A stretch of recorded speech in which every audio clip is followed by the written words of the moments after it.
اللہ پاک نے نور محمدی کو جاری کر دیا. جب حضرت آدم میں حضور علیہ السلام کا جوہر آیا تو ان کی پیشانی پر چمکتا تھا. جدھر جاتے تھے آواز آتی تھی, جس گلی سے گزرتے آواز آتی. ایک دن آپ نے پوچھا باری تعالیٰ میرے جسم سے آواز کیوں آتی, میں جدھر جاتا ہوں ایک آواز آتی. فرمایا آدم تیرے جسم میں میرے اس حبیب کا نور ہے جس کے صدقے میں نے اس ارض و سما کو بنایا. اب آواز کیا آتی ہے؟ فرمایا آدم جب آپ جاتے ہیں جدھر بھی جاتے ہیں اس جوہر محمد پر میرے ملائکہ درود و سلام پڑھتے ہیں, تو جو سلام پڑھتے ہیں وہ آواز آپ کے کانوں میں آتی ہے. پھر یہ جوہر جدھر آپ جاتے آپ کے نور مبارک آپ کی پیشانی پہ چمکتا. تو آپ کے 2 بچے ہوتے تھے ہاتھ, جب بھی پیدائش ہوتی تھی نا, بیٹیاں اونچا بولے, کتنے بچے پیدا ہوتے تھے؟ 2, ایک بیٹا ایک بیٹی. تو آپ کیا کرتے کہ ایک بیٹا اور ایک بیٹی کی آپس میں شادی کر دیتے, بیٹا اور بیٹی کٹھے پیدا ہوتے, جڑواں. اللہ کی شان دیکھیں, اللہ نے جس میں حضور کا جوہر رکھا, حضرت شیش علیہ السلام جب وہ پیدا ہوئے اکیلے پیدا ہوئے. اللہ نے قاعدہ بدل دیا, فرمایا شریعت محمدی میں بہنوں کی شادی نہیں ہوگی. حضرت شیش پیدا ہوئے تو وہ جوہر جو آدم میں تھا وہ حضرت شیش میں منتقل ہو گیا. تو آپ نے دیکھا بیٹے کی پیشانی چمکتی. فرمایا بیٹے بات سنو. فرمایا بیٹے اللہ نے تمہیں نور محمدی کا امین بنا دیا ہے, اب اس نور کی حفاظت کرنا, اس نور کی حفاظت کرنا. پھر یہ نور مبارک حضرت نوح علیہ السلام جب کشتی میں سوار ہوئے, آقا فرماتے ہیں جب نوح کشتی پر سوار تھے اس وقت میں حضرت نوح کی پشت میں تھا.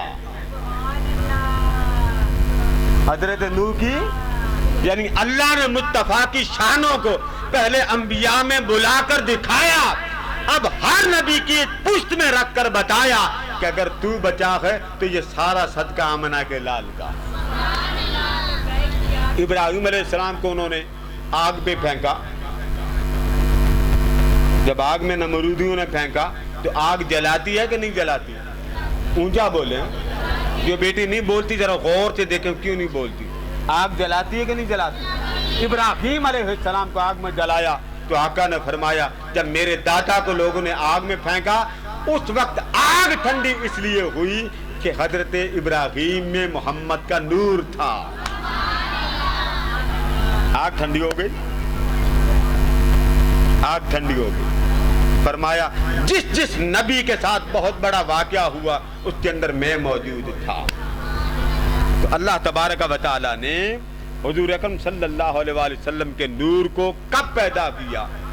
ایک دن جبریل امی آئے تو جبریل امی کو آقا نے فرمایا جبریل تیری عمر کتنی؟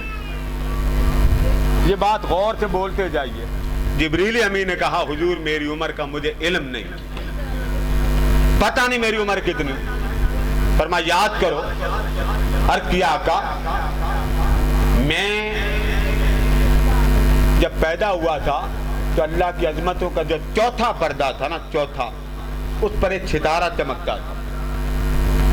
وہ تصویریں جس نے کھینچنی کھینچ لی آپ نے, وہ مکمل کر لیں نا بعد میں, ان کی بھی کھینچ اس سائڈ. تو اللہ کی عظمتوں کے جو پردے تھے ان میں ایک چوتھا پردہ, اس پر ایک ستارہ چمکتا تھا. یہ بات غور سے سنیں, ستارہ چمکتا تھا اور وہ ستارہ چمکتا تھا 70,000 سال کے بعد. آپ کو آواز آ رہی ہے؟ کتنے ہزار سال کے بعد چمکتا تھا؟ 70,000 سال کے بعد وہ چمکتا تھا. ایکو بند کرا دیں. جب وہ چمکتا پھر وہ غائب ہو جاتا, پھر وہ چمکتا پھر وہ غائب ہو جاتا. آقا بس اتنا یاد ہے چمکتا تھا کتنے ہزار سال کے بعد؟ اونچا بولیے میری بیٹیاں, 70,000 سال کے بعد وہ ستارہ چمکتا تھا چوتھے پردے پر. چمکتا تھا پھر غائب ہو جاتا, پھر چمکتا پھر غائب ہو جاتا, پھر چمکتا پھر غائب ہوتا. بس آقا مجھے اتنا یاد ہے کہ 70 ہزار سال کے بعد وہ چمکتا تھا، اور میں نے آج تک اس چمکنے والے ستارے کو 72,000 مرتبہ دیکھا۔ کتنی مرتبہ دیکھا؟ چمکتا کتنے ہزار سال کے بعد؟ میرے آقا مسکرا پڑے، فرمایا اسے جانتے ہو جس کو 70,000 سال کے بعد دیکھا کرتے؟ نہیں آقا مجھے خبر کوئی نہیں کہ وہ کیا تھا۔ فرمایا بتا دوں؟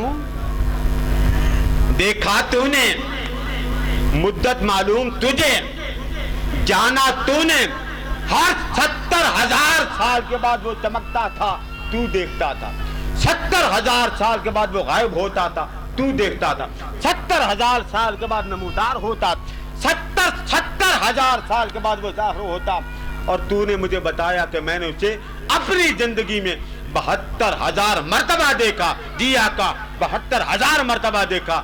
فرمایا بتا دوں وہ کون ہے؟ جی آقا بتا دیں۔